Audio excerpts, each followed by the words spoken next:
Marko's Garage Company today. 57 Chevy. We're going to get it running.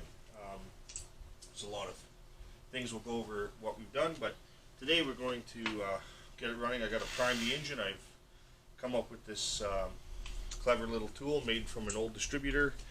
Cut down and the gear ground, well, not ground off, actually use a lathe to take that off.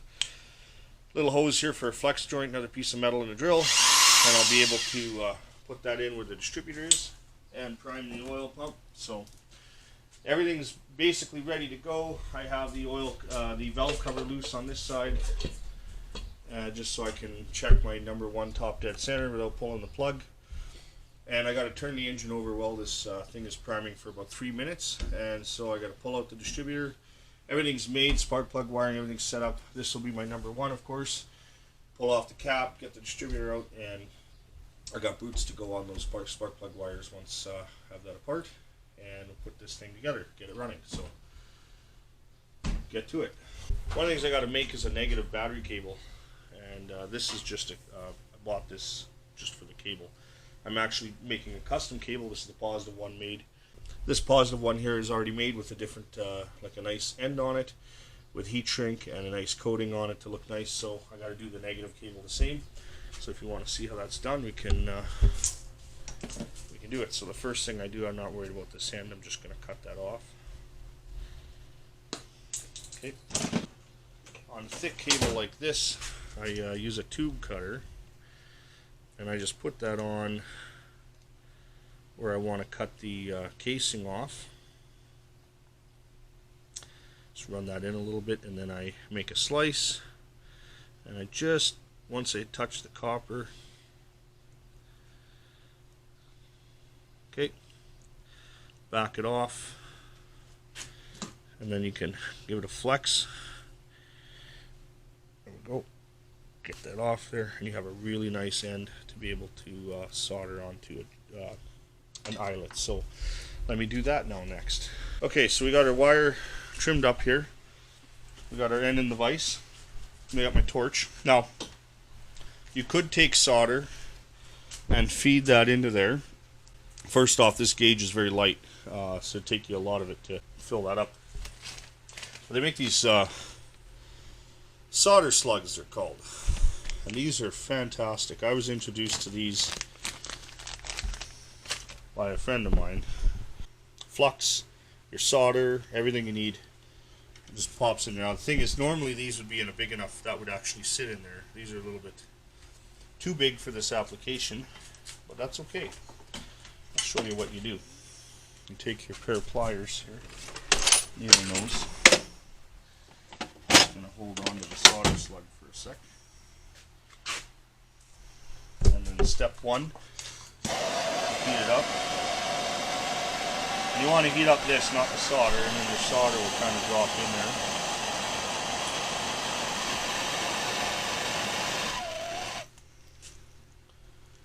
It just melts in there like that, so satisfying. There we go. I have this beautiful cup of solder there. Take your this cup of solder and keep it warm. Get your wire and you line it in there.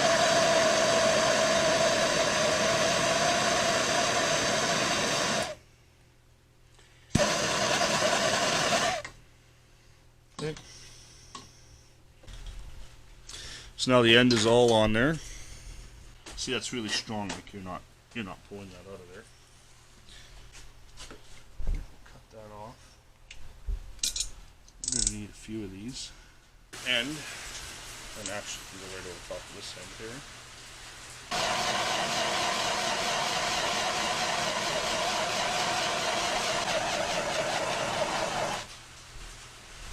Okay, that makes the end really nice and pretty, and that would be good for any application that I would build. Okay. That end is a little longer, because this is much deeper. Now we're going to do the same thing here.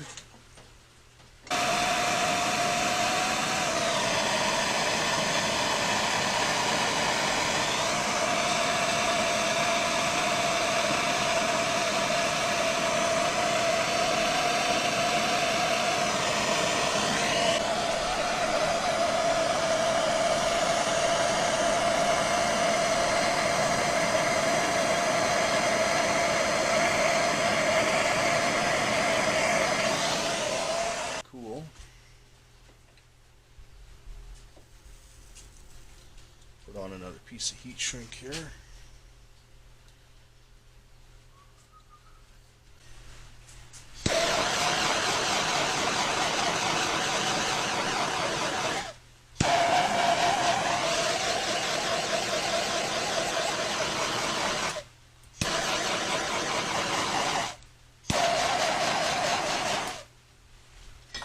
Okay.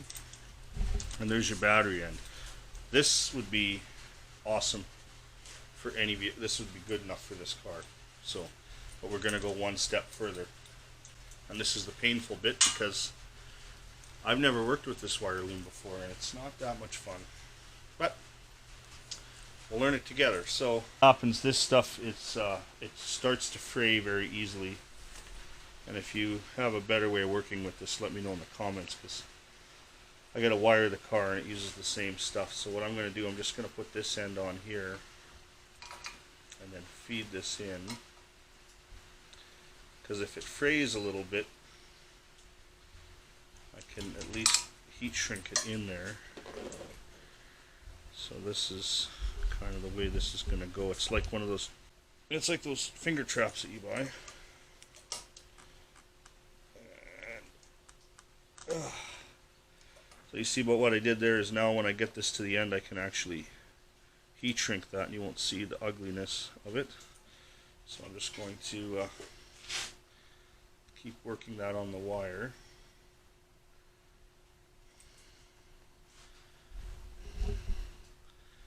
And I guess what I didn't do was supposed to do 2 of these, right? Yeah, I gotta do 2 of these. Okay, so take 2. So let me just cut off the end here. Oh, this is tricky. Okay, so I have to put 2 of these on. One for one end, and one for this end.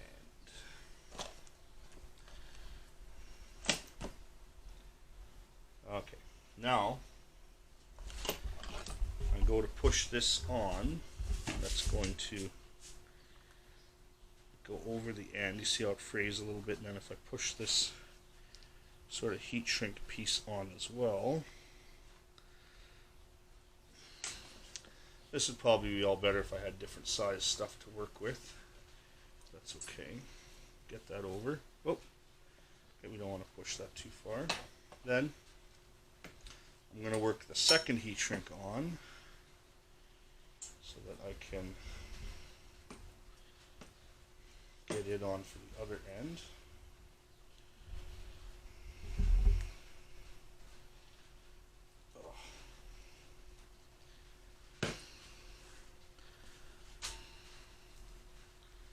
Things get kind of pokey here.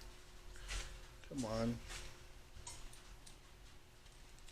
Once I get over this hump, obviously, everything slides around pretty easy.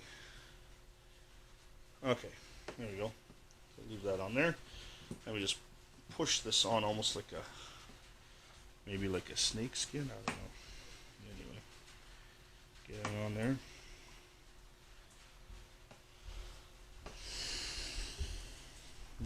When you push it, it expands. See, it goes all the way up. It's good for like ½ an inch. And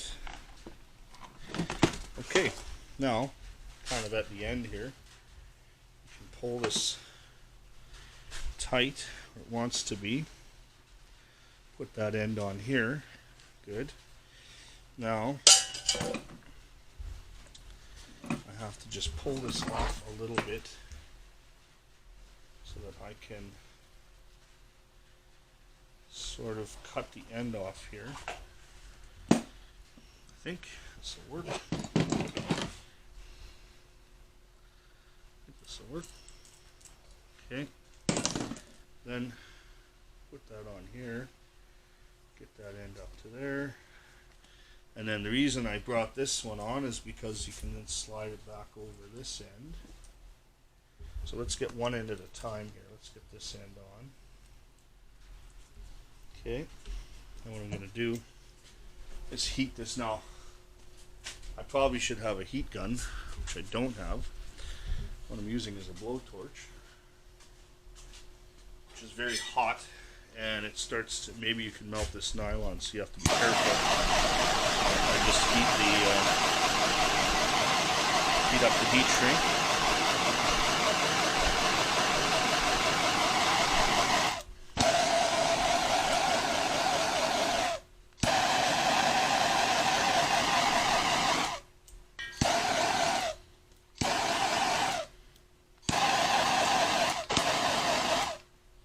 This would probably look better, now that I think of it, if I just didn't heat shrink this to begin with and just made this one piece. You wouldn't have this joint. But this is living and learning, I think, is how you call that. And then just slide this heat shrink on.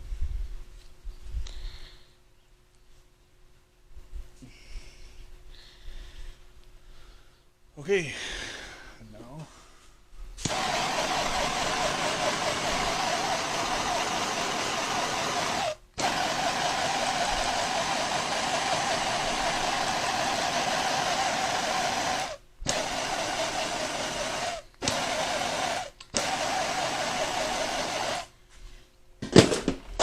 okay, so there you go. Now you went from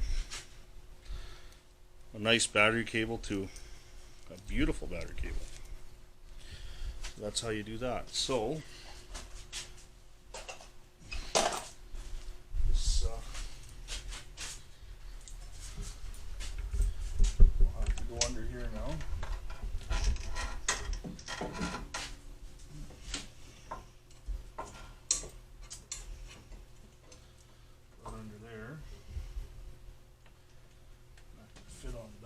So we're going to leave the positive one off. I don't need to be live for any reason, even though this is just the ground.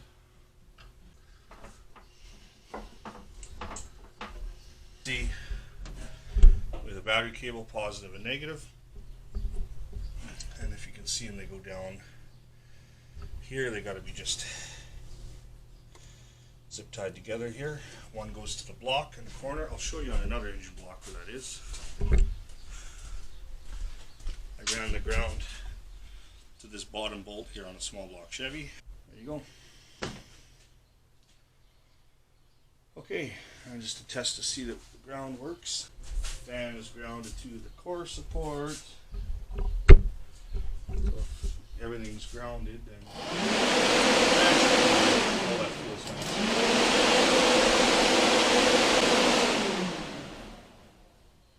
Yeah, so that's good.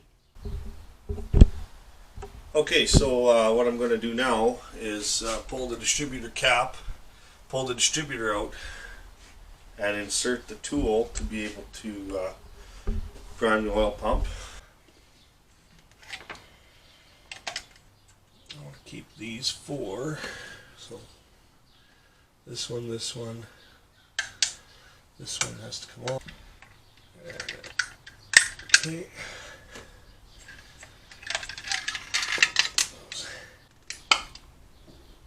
Disconnect the vacuum line.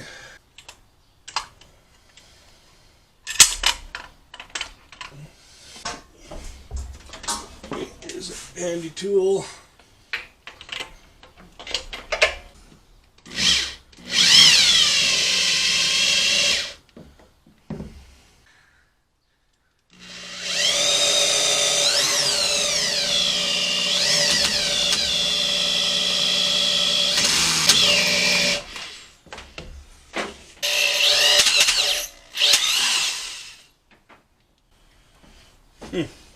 So here's where I'm at. If you notice, I got oil on top of every rocker on this side, but on the passenger side I have oil on a couple, but I've got a few dry ones. So I'm still going to prime this. I've been doing it for more than 3 minutes, what they recommend, but I'm just going to keep going till I get oil on all of these rockers, and once in a while I will turn it over.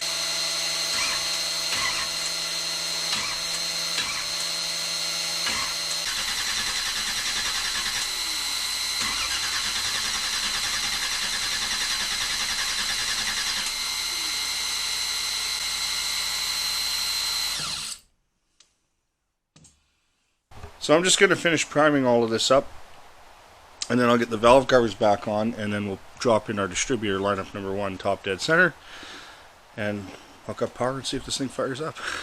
Okay, as you can see, I now have oil on all the rockers. So I can now put the valve covers back on, and we'll drop that distributor in. Also, these two are closed here, 2 valves. And I'm close to top dead center, so I just have to move that lower crank into 0 on the timing mark, and then I'll drop in that distributor. Okay, now that I got the valve covers installed here, I'm just going to pull out, I put a gauge in there so I could see if I'm getting oil pressure and how much. And I just wanted to pull that out so I can put in the sending unit that's here. Sending unit has to go back in. You can see I lined it up with 0 there on the timing mark.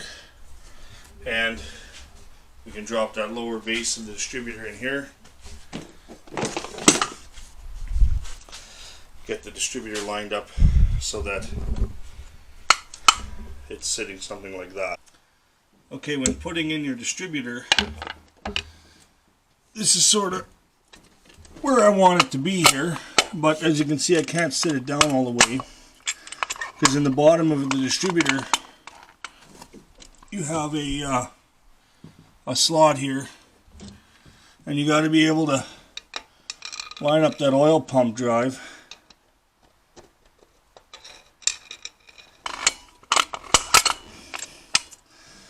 Go down just like that. Okay, now that should line up with the number 1 on the cap, and we can change our timing on the distributor here. So that's where I want it. Basically, it's pointing at the number 1 cylinder. Clamp and bolt in to hold the distributor down. I got the distributor bolt in down there, and the clamp, and just enough tension on this that you can move it, but it'll stay in one spot. With a little bit of pressure you can move it, and as you can see, the orientation is there.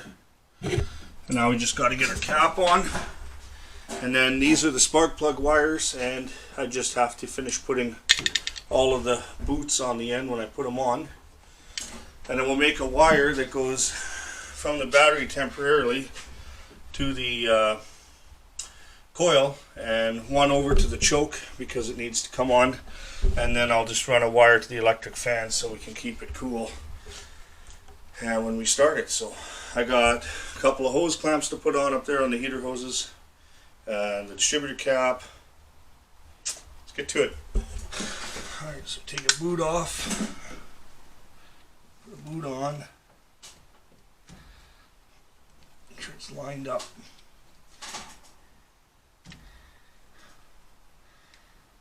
Little screwdriver, and then you push it in.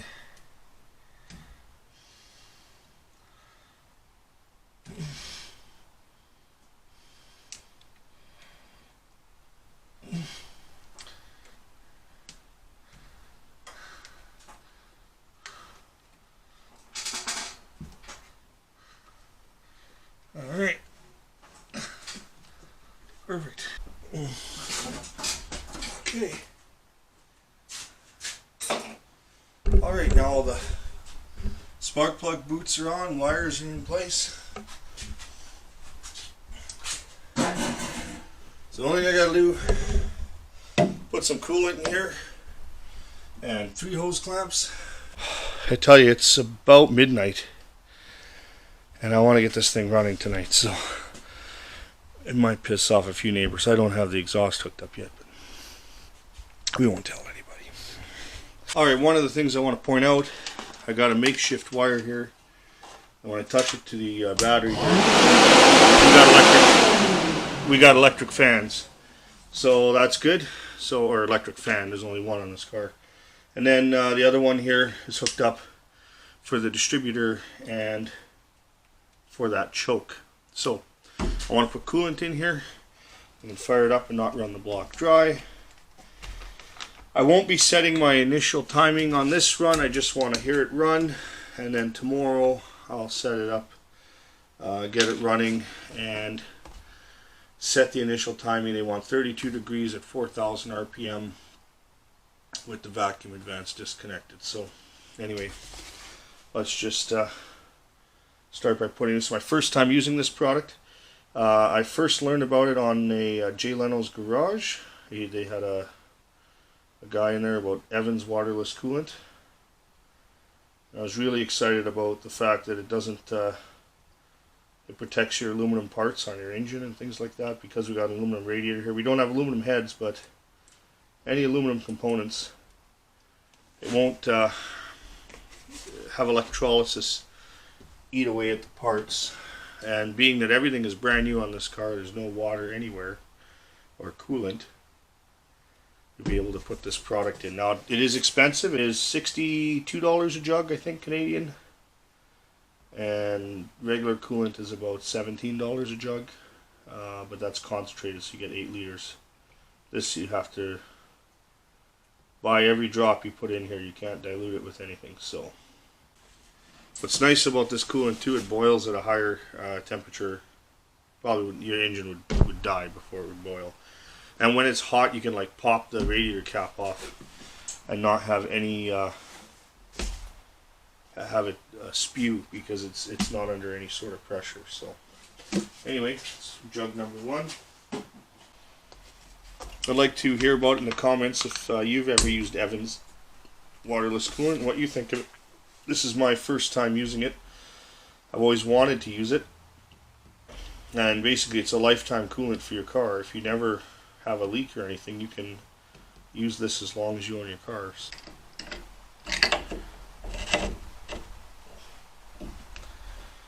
Okay, seems to be okay. Alright, well, there it goes. First attempt starting a 383 crate engine.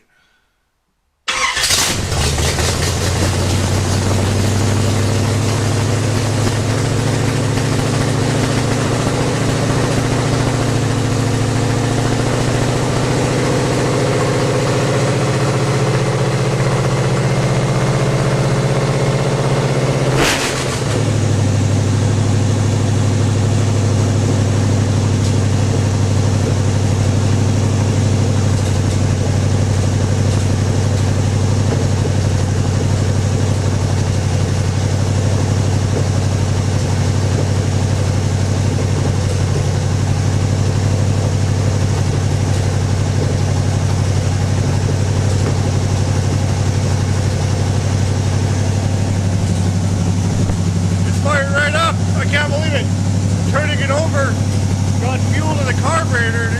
Yeah, the timing's dead on almost. Wow.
All right, well there you have it.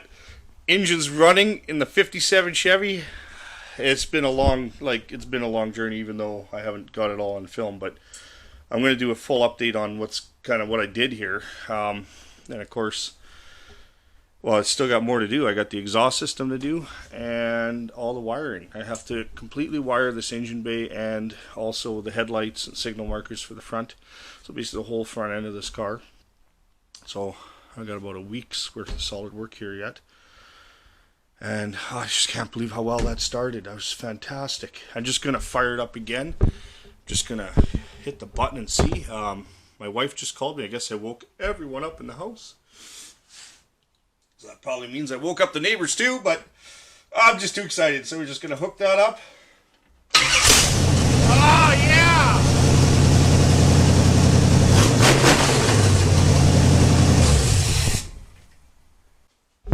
Well, if the cops don't show up, they'll be good, because it's, let's see what time it is here.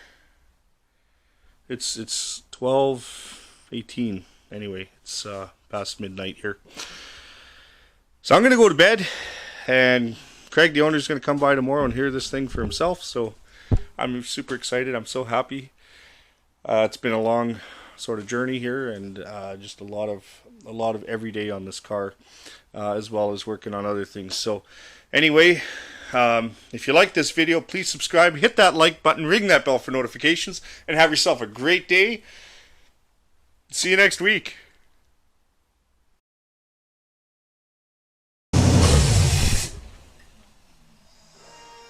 There you have it.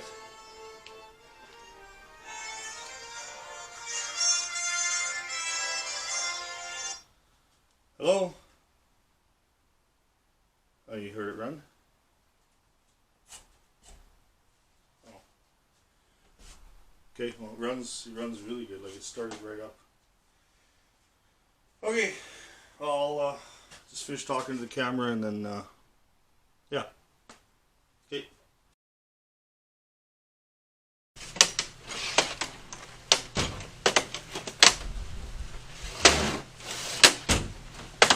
You know you should label these.